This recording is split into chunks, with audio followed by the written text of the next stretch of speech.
If I were to describe Dr. Mark, it would be someone who genuinely cares and transforms lives. I started going to Dr. Mark with his network chiropractic work, but he is now my coach. He's my life coach and helping me work through issues in life. I think Dr. Mark wanted me to talk about him because I've had a transformation in my life since I started working with him. My life in just a few short months is more lively and more fulfilling since I started working with him.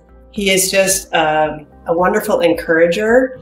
He also holds me accountable. He gives me great ideas for ways to move forward in my life in alignment with what I want for my life. But what I really, really like about working with him is his ability to nudge me, to keep me moving forward in a way that is comfortable, but also stretches my boundaries. A specific way that Dr. Mark has helped me is that I'm more comfortable stepping out and being seen.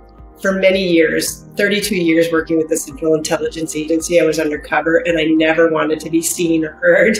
But working with Dr. Mark has helped me become more comfortable being seen, sharing my message, and there's a degree of confidence that I have that I didn't have in the past. I think Dr. Mark's unique gift to the world is his ability to open his heart to people and to help people live their life to the fullest. And he does it in such a kind and caring way, and it's a way that just cannot be fake. It's so authentic, his true care for his patients and his clients. So I'd like to share that Dr. Mark embodies something that I feel is really important. He's humble, yet he's fierce. Comes across very low key, but behind him is this strength that just makes a difference in my life, and I know he could make a difference in yours.